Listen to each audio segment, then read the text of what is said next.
Brave New World. By Aldous Leonard Huxley. 3. Outside, in the garden, it was playtime. Naked in the warm June sunshine, 600 or 700 little boys and girls were running with shrill yells over the lawns, or playing ball games, or squatting silently in twos and threes among the flowering shrubs. The roses were in bloom, 2 nightingales soliloquized in the boskage, a cuckoo was just going out of tune among the lime trees. The air was drowsy with the murmur of bees and helicopters. The director and his students stood for a short time watching a game of centrifugal bumble puppy. 20 children were grouped in a circle round a chrome steel tower. A ball thrown up so as to land on the platform at the top of the tower rolled down into the interior, fell on a rapidly revolving disc, was hurled through one or other of the numerous apertures pierced in the cylindrical casing, and had to be caught. Strange, mused the director, as they turned away, strange to think that even in our Ford's day most games were played without more apparatus than a ball or two and a few sticks and perhaps a bit of netting.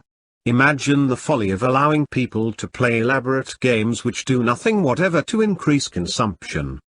It's madness.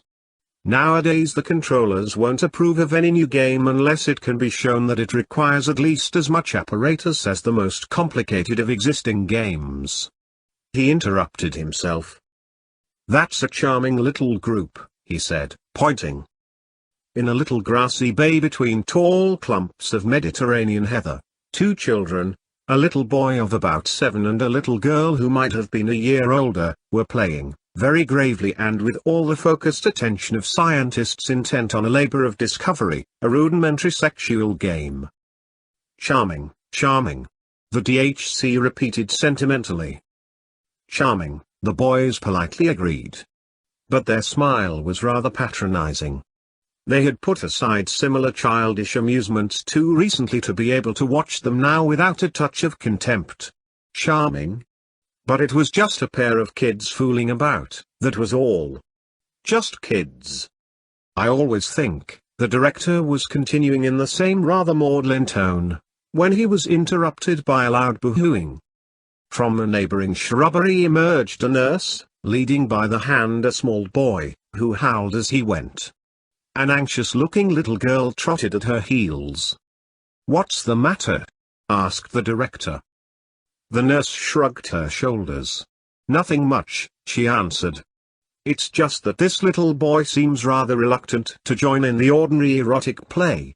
I'd noticed it once or twice before. And now again today. He started yelling just now." "Honestly," put in the anxious-looking little girl, "I didn't mean to hurt him or anything. Honestly." "Of course you didn't, dear," said the nurse reassuringly. "And so," she went on, turning back to the director, "I'm taking him in to see the assistant superintendent of psychology. Just to see if anything's at all abnormal." "Quite right," said the director. "Take him in. You stay here, little girl," he added, as the nurse moved away with her still howling charge. "What's your name?" "Polly Trotsky." "And a very good name too," said the director. "Run away now and see if you can find some other little boy to play with." The child scampered off into the bushes and was lost to sight. "Exquisite little creature," said the director, looking after her. Then, turning to his students, "What I'm going to tell you now," he said, "may sound incredible. But then, when you're not accustomed to history, most facts about the past do sound incredible." He let out the amazing truth. For a very long period before the time of our Ford, and even for some generations afterwards, erotic play between children had been regarded as abnormal. There was a roar of laughter, and not only abnormal, actually immoral, and had therefore been rigorously suppressed. A look of astonished incredulity appeared on the faces of his listeners.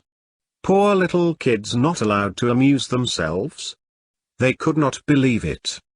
Even adolescents, the DHC was saying, even adolescents like yourselves. Not possible. Barring a little surreptitious autoerotism and homosexuality, absolutely nothing. Nothing? In most cases, till they were over 20 years old. 20 years old? Echoed the students in a chorus of loud disbelief. 20, the director repeated. I told you that you'd find it incredible. But what happened? They asked. What were the results? The results were terrible. A deep resonant voice broke startlingly into the dialogue. They looked around. On the fringe of the little group stood a stranger, a man of middle height, black-haired, with a hooked nose, full red lips, eyes very piercing and dark. Terrible, he repeated. The DHC had at that moment sat down on one of the steel and rubber benches conveniently scattered through the gardens, but at the sight of the stranger, he sprang to his feet and darted forward, his hand outstretched, smiling with all his teeth, effusive. Controller. What an unexpected pleasure. Boys, what are you thinking of? This is the controller, this is his Fordship, Mustafa Mond. In the 4,000 rooms of the center, the 4,000 electric clocks simultaneously struck 4. Discarnate voices called from the trumpet mouths. Main day shift off duty. Second day shift take over. Main day shift off. In the lift, on their way up to the changing rooms, Henry Foster and the assistant director of predestination rather pointedly turned their backs on Bernard Marx from the Psychology Bureau, averted themselves from that unsavory reputation. The faint hum and rattle of machinery still stirred the crimson air in the embryo store. Shifts might come and go, one lupus-colored face give place to another, majestically and forever the conveyors crept forward with their load of future men and women. Lenina Crown walked briskly towards the door. His Fordship Mustafa Mond. The eyes of the saluting students almost popped out of their heads. Mustafa Mond. The resident controller for Western Europe. One of the 10 world controllers. One of the 10. And he sat down on the bench with the DHC, he was going to stay, yes, and actually talk to them. Straight from the horse's mouth. Straight from the mouth of Ford himself. 2 shrimp-brown children emerged from a neighboring shrubbery, stared at them for a moment with large, astonished eyes, then returned to their amusements among the leaves. You all remember, said the controller, in his strong deep voice, you all remember, I suppose, that beautiful and inspired saying of our Ford's, history is bunk. History, he repeated slowly, is bunk. He waved his hand, and it was as though, with an invisible feather whisk, he had brushed away a little dust, and the dust was Harappa, was Ur of the Chaldees, some spider webs, and they were Thebes and Babylon and Knossos and Mycenae. Whisk. Whisk, and where was Odysseus, where was Job, where were Jupiter and Gautama and Jesus? Whisk, and those specks of antique dirt called Athens and Rome, Jerusalem and the Middle Kingdom all were gone. Whisk, the place where Italy had been was empty. Whisk, the cathedrals, whisk, whisk, King Lear and the thoughts of Pascal. Whisk, passion, whisk, requiem, whisk, symphony, whisk. Going to the Felice this evening, Henry? Inquired the assistant predestinator. I hear the new one at the Alhambra is first rate. There's a love scene on a bearskin rug, they say it's marvelous. Every hair of the bear reproduced. The most amazing tactual effects. That's why you're taught no history, the controller was saying. But now the time has come. The DHC looked at him nervously. There were those strange rumors of old forbidden books hidden in a safe in the controller's study. Bibles, poetry, Ford knew what. Mustafa Mond intercepted his anxious glance and the corners of his red lips twitched ironically. It's all right, Director, he said in a tone of faint derision, I won't corrupt them. The DHC was overwhelmed with confusion. Those who feel themselves despised do well to look despising. The smile on Bernard Marx's face was contemptuous. Every hair on the bear indeed. I shall make a point of going, said Henry Foster. Mustafa Mond leaned forward, shook a finger at them. Just try to realize it, he said, and his voice sent a strange thrill quivering along their diaphragms. Try to realize what it was like to have a viviparous mother. That smutty word again. But none of them dreamed, this time, of smiling. Try to imagine what living with one's family meant. They tried, but obviously without the smallest success. And do you know what a home was? They shook their heads. From her dim crimson cellar Lenina Crown shot up 17 stories, turned to the right as she stepped out of the lift, walked down a long corridor and, opening the door marked girls' dressing room, plunged into a deafening chaos of arms and bosoms and underclothing. Torrents of hot water were splashing into or gurgling out of 100 baths. Rumbling and hissing, 80 vibro-vacuum massage machines were simultaneously kneading and sucking the firm and sunburnt flesh of 80 superb female specimens. Everyone was talking at the top of her voice. A synthetic music machine was warbling out a super cornet solo. "Hello, Fanny," said Lenina to the young woman who had the pegs and locker next to hers. Fanny worked in the bottling room, and her surname was also Crown. But as the 2,000 million inhabitants of the plant had only 10,000 names between them, the coincidence was not particularly surprising. Lenina pulled at her zippers downwards on the jacket, downwards with a double-handed gesture at the two that held trousers, downwards again to loosen her undergarment. Still wearing her shoes and stockings, she walked off towards the bathrooms. Home a few small rooms, stiflingly over-inhabited by a man, by a periodically teeming woman, by a rabble of boys and girls of all ages, no air, no space, an under-sterilized prison, darkness, disease, and smells. The controller's evocation was so vivid that one of the boys, more sensitive than the rest, turned pale at the mere description and was on the point of being sick. Lenina got out of the bath, toweled herself dry, took hold of a long flexible tube plugged into the wall, presented the nozzle to her breast, as though she meant to commit suicide, pressed down the trigger. A blast of warm air dusted her with the finest talcum powder. 8 different scents and eau de cologne were laid on in little taps over the wash basin. She turned on the third from the left, dabbed herself with chipa and, carrying her shoes and stockings in her hand, went out to see if one of the vibro-vacuum machines were free. And home was as squalid psychically as physically. Psychically, it was a rabbit hole, a midden, hot with the frictions of tightly packed life, reeking with emotion.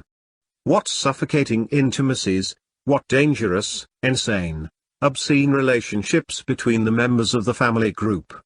Maniacally, the mother brooded over her children, brooded over them like a cat over its kittens, but a cat that could talk, a cat that could say, my baby, over and over again. My baby, and oh, at my breast, the little hands, the hunger, and that unspeakable agonizing pleasure. Till at last my baby sleeps with a bubble of white milk at the corner of his mouth. My little baby sleeps. Yes, said Mustafa Mond, nodding his head, you may well shudder.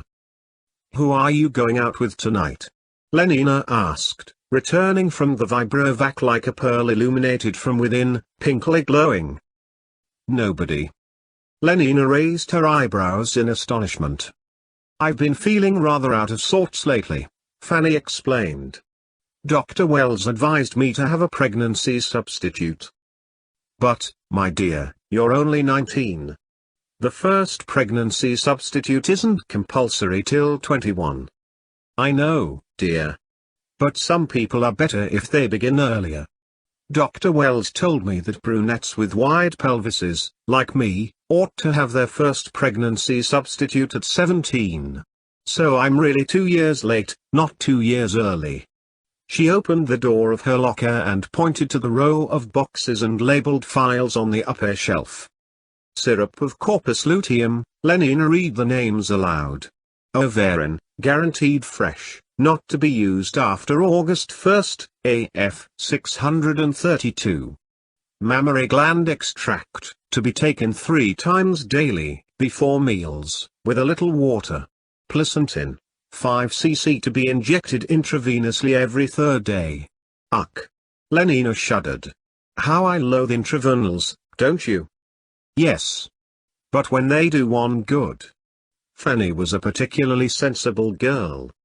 Our Fodor Freud, as, for some inscrutable reason, he chose to call himself whenever he spoke of psychological matters, our Freud had been the first to reveal the appalling dangers of family life. The world was full of fathers, was therefore full of misery, full of mothers, therefore of every kind of perversion from sadism to chastity, full of brothers, sisters, uncles, aunts, full of madness and suicide. And yet, among the savages of Samoa, in certain islands off the coast of New Guinea, the tropical sunshine lay like warm honey on the naked bodies of children tumbling promiscuously among the hibiscus blossoms. Home was in any one of 20 palm-thatched houses. In the Trobriand's conception was the work of ancestral ghosts. Nobody had ever heard of a father. Extremes, said the controller, meet. For the good reason that they were made to meet. Dr. Wells says that a 3 months pregnancy substitute now will make all the difference to my health for the next 3 or 4 years. Well, I hope he's right, said Lenina. But, Fanny, do you really mean to say that for the next 3 months you're not supposed to? Oh no, dear. Only for a week or 2, that's all. I shall spend the evening at the club playing musical bridge. I suppose you're going out? Lenina nodded. Who with? Henry Foster. Again? Fanny's kind, rather moon-like face took on an incongruous expression of pained and disapproving astonishment. Do you mean to tell me you're still going out with Henry Foster? Mothers and fathers, brothers and sisters. But there were also husbands, wives, lovers. There were also monogamy and romance. Though you probably don't know what those are, said Mustafa Mond. They shook their heads. Family, monogamy, romance. Everywhere exclusiveness, a narrow channeling of impulse and energy. But everyone belongs to everyone else, he concluded, citing the hypnopedic proverb. The students nodded, emphatically agreeing with a statement which upwards of 62,000 repetitions in the dark had made them accept, not merely as true, but as axiomatic, self-evident, utterly indisputable. But after all, Lenina was protesting, it's only about 4 months now since I've been having Henry. Only 4 months. I like that. And what's more, Fanny went on, pointing an accusing finger, there's been nobody else except Henry all that time. Has there? Lenina blushed scarlet, but her eyes, the tone of her voice remained defiant. No, there hasn't been anyone else, she answered almost truculent. And I jolly well don't see why there should have been. Oh, she jolly well doesn't see why there should have been, Fanny repeated, as though to an invisible listener behind Lenina's left shoulder. Then, with a sudden change of tone, but seriously, she said, I really do think you ought to be careful. It's such horribly bad form to go on and on like this with one man. At 40, or 35, it wouldn't be so bad. But at your age, Lenina. No, it really won't do. And you know how strongly the DHC objects to anything intense or long drawn. 4 months of Henry Foster, without having another man, why, he'd be furious if he knew. Think of water under pressure in a pipe. They thought of it. I pierced it once, said the controller. What a jet. He pierced it 20 times. There were 20 piddling little fountains. My baby. My baby. Mother. The madness is infectious. My love. My one and only, precious, precious. Mother, monogamy, romance. High spurts the fountain, fierce and foamy the wild jet. The urge has but a single outlet. My love, my baby. No wonder these poor pre-moderns were mad and wicked and miserable. Their world didn't allow them to take things easily, didn't allow them to be sane, virtuous, happy. What with mothers and lovers? What with the prohibitions they were not conditioned to obey? What with the temptations and the lonely remorses? What with all the diseases and the endless isolating pain? What with the uncertainties and the poverty they were forced to feel strongly? And feeling strongly, and strongly, what was more, in solitude, in hopelessly individual isolation, how could they be stable? Of course there's no need to give him up. Have somebody else from time to time, that's all. He has other girls, doesn't he? Lenina admitted it. Of course he does. Trust Henry Foster to be the perfect gentleman, always correct. And then there's the director to think of. You know what a stickler. Nodding, he patted me on the behind this afternoon, said Lenina. There, you see. Fanny was triumphant. That shows what he stands for. The strictest conventionality. Stability, said the controller, stability. No civilization without social stability. No social stability without individual stability. His voice was a trumpet. Listening they felt larger, warmer. The machine turns, turns and must keep on turning forever. It is death if it stands still.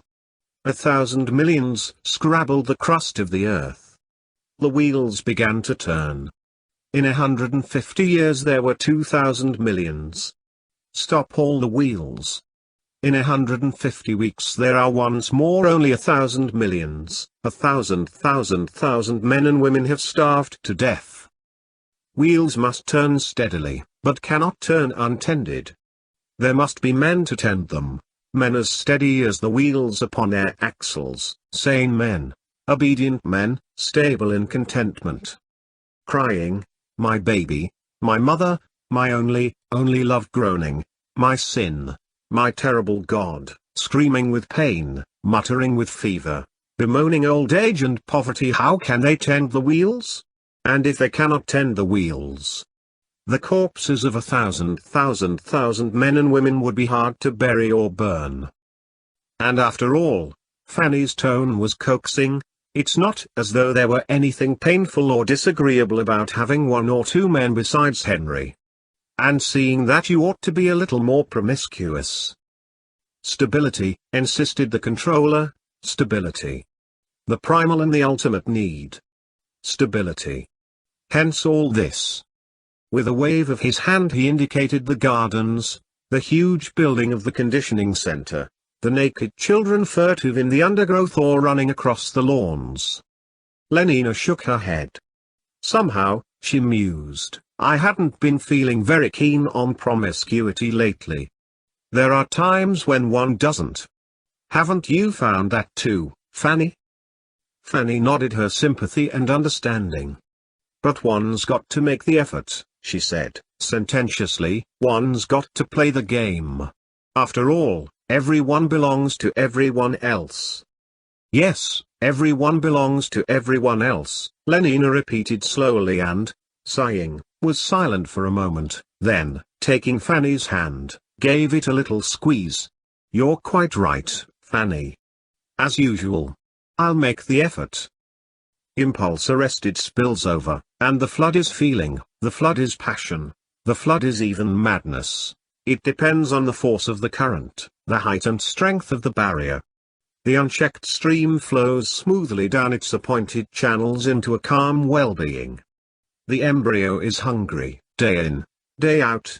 The blood surrogate pump unceasingly turns its 800 revolutions a minute. The decanted infant howls. At once a nurse appears with a bottle of external secretion. Feeling lurks in that interval of time between desire and its consummation. Shorten that interval, break down all those old unnecessary barriers. Fortunate boys, said the controller. No pains have been spared to make your lives emotionally easy, to preserve you, so far as that is possible, from having emotions at all. Ford's in his flivver, murmured the DHC. All's well with the world. Lenina Crown? Said Henry Foster, echoing the assistant predestinator's question as he zipped up his trousers. Oh, She's a splendid girl. Wonderfully pneumatic. I'm surprised you haven't had her. I can't think how it is I haven't, said the assistant predestinator. I certainly will. At the first opportunity. From his place on the opposite side of the changing room aisle, Bernard Marx overheard what they were saying and turned pale. And to tell the truth, said Lenina, I'm beginning to get just a tiny bit bored with nothing but Henry every day. She pulled on her left stocking. Do you know Bernard Marx? She asked in a tone whose excessive casualness was evidently forced. Fanny looked startled. You don't mean to say.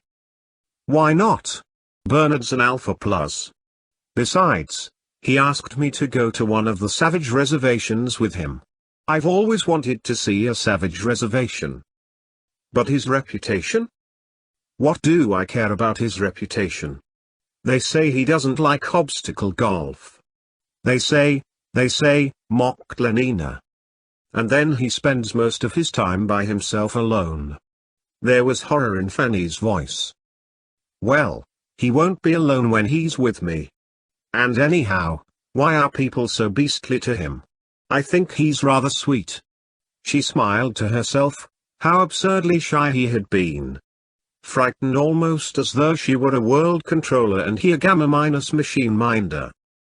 Consider your own lives, said Mustafa Mond. Has any of you ever encountered an insurmountable obstacle? The question was answered by a negative silence. Has any of you been compelled to live through a long time interval between the consciousness of a desire and its fulfillment? Well, began one of the boys, and hesitated.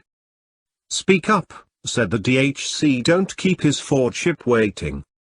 I once had to wait nearly 4 weeks before a girl I wanted would let me have her. And you felt a strong emotion in consequence? Horrible. Horrible, precisely, said the controller. Our ancestors were so stupid and short-sighted that when the first reformers came along and offered to deliver them from those horrible emotions, they wouldn't have anything to do with them. Talking about her as though she were a bit of meat. Bernard ground his teeth. Have her here, have her there. Like mutton. Degrading her to so much mutton. She said she'd think it over, she said she'd give me an answer this week. Oh, Ford. He would have liked to go up to them and hit them in the face hard, again and again. Yes, I really do advise you to try her, Henry Foster was saying. Take ectogenesis. Fitzner and Kawaguchi had got the whole technique worked out. But would the governments look at it? No. There was something called Christianity. Women were forced to go on being viviparous. He's so ugly, said Fanny. But I rather like his looks. And then so small. Fanny made a grimace, smallness was so horribly and typically low caste. I think that's rather sweet, said Lenina. One feels one would like to pet him. You know. Like a cat. Fanny was shocked. They say somebody made a mistake when he was still in the bottle, thought he was a gamma and put alcohol into his blood surrogate. That's why he's so stunted. What nonsense. Lenina was indignant. Sleep teaching was actually prohibited in England. There was something called liberalism. Parliament, if you know what that was, passed a law against it. The records survive. Speeches about liberty of the subject. Liberty to be inefficient and miserable. Freedom to be a round peg in a square hole. But, my dear chap, you're welcome, I assure you. You're welcome. Henry Foster patted the assistant predestinator on the shoulder. Everyone belongs to everyone else, after all. 100 repetitions 3 nights a week for 4 years, thought Bernard Marx, who was a specialist on Hypnopedia. 62,400 repetitions make one truth. Idiots. Or the caste system. Constantly proposed, constantly rejected. There was something called democracy. As though men were more than physico-chemically equal. Well, all I can say is that I'm going to accept his invitation. Bernard hated them, But they were they were large, they were strong. The 9 Years' War began in AF 141. Not even if it were true about the alcohol in his blood surrogate. Phosgene, chloropicrin, ethyl iodostate, diphenylcyanoarsine, triclomethyl, chloroformate, dichlorethyl sulfide. Not to mention hydrocyanic acid. Which I simply don't believe, Lenina concluded. The noise of 14,000 aeroplanes advancing in open order. But in the Kurfürstendamm and the 8th arrondissement, the explosion of the anthrax bombs is hardly louder than the popping of a paper bag. Because I do want to see a savage reservation. CH3C6H2NO2 3 plus HgCNO2 equals well, what? An enormous hole in the ground, a pile of masonry, some bits of flesh and mucus, a foot, with the boot still on it, flying through the air and landing, flop, in the middle of the geraniums, the scarlet ones, such a splendid show that summer. You're hopeless, Lenina, I give you up. The Russian technique for infecting water supplies was particularly ingenious. Back turned to back, Fanny and Lenina continued their changing in silence. The 9 Years' War, the great economic collapse. There was a choice between world control and destruction. Between stability and... Fanny Crown's a nice girl too, said the assistant predestinator. In the nurseries, the elementary class consciousness lesson was over. The voices were adapting future demand to future industrial supply.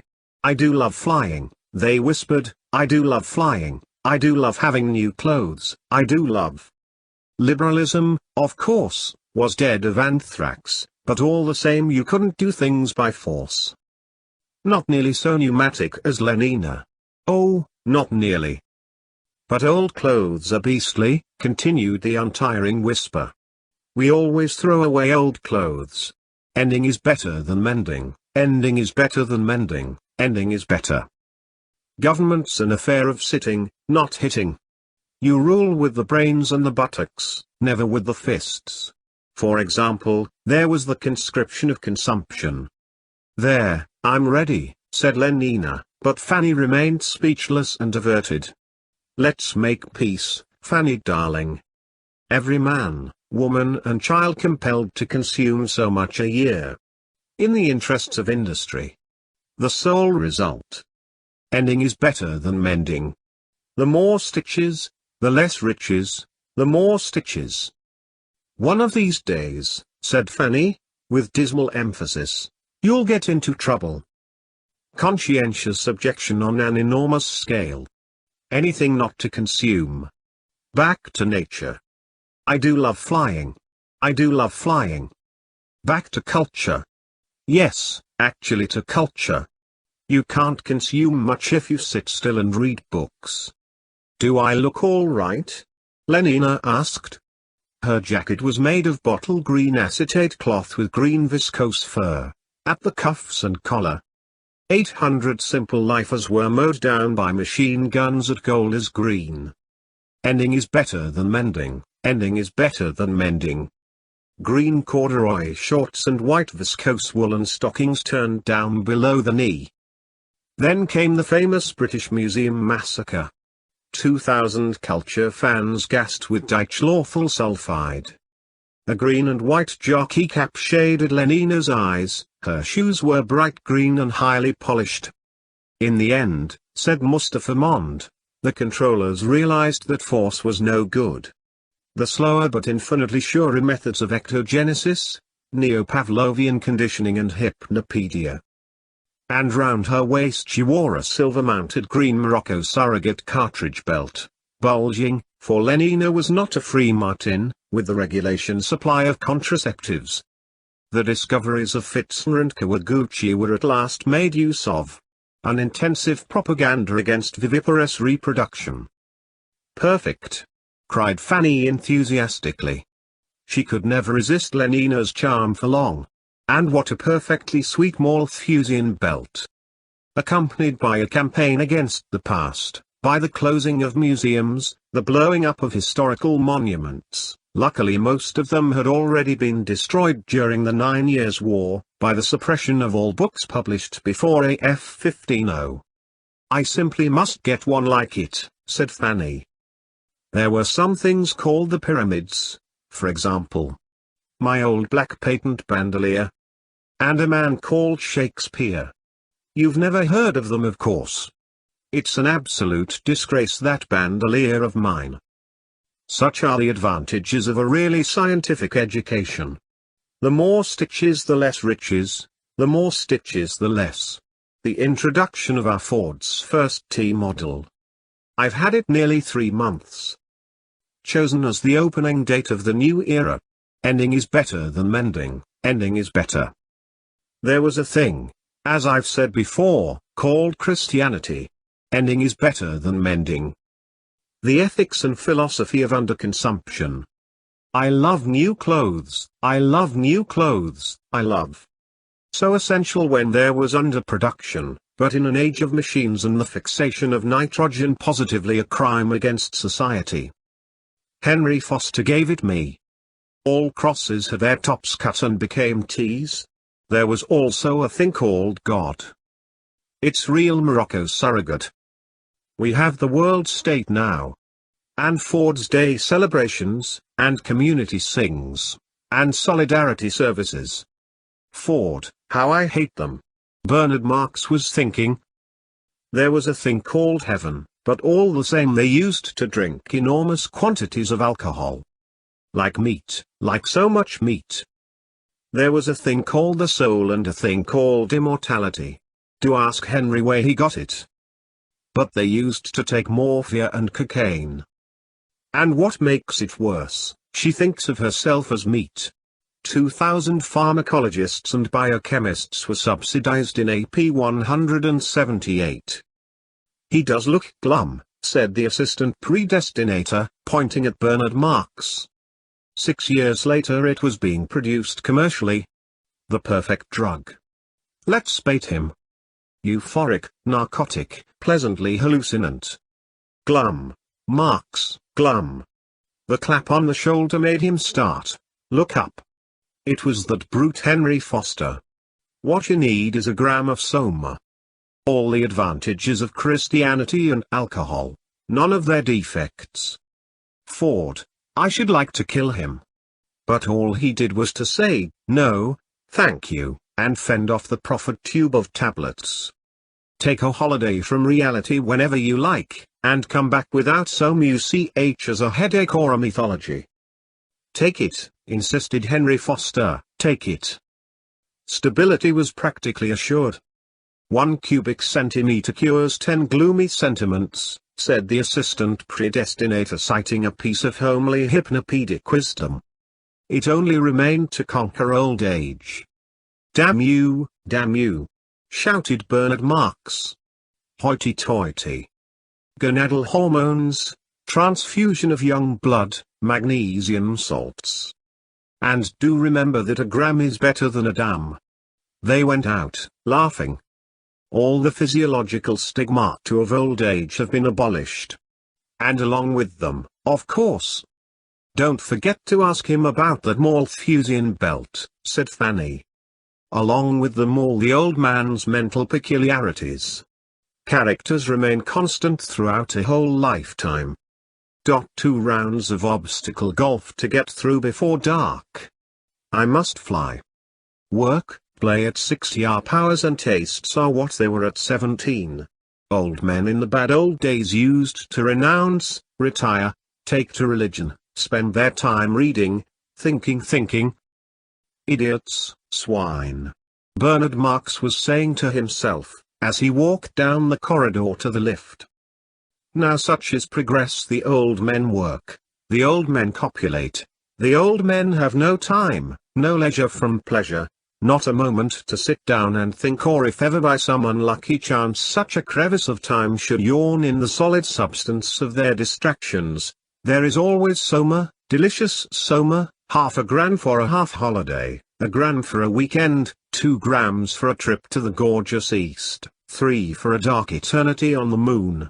returning whence they find themselves on the other side of the crevice, safe on the solid ground of daily labor and distraction, scampering from feedly to feely, from girl to pneumatic girl, from electromagnetic golf course to... "Go away, little girl," shouted the DHC angrily. "Go away, little boy. Can't you see that his Ford ship's busy? Go and do your erotic play somewhere else." "Suffer little children," said the controller. Slowly, majestically, with a faint humming of machinery, the conveyors moved forward, 33 centimeters an hour. In the red darkness glinted innumerable rubies.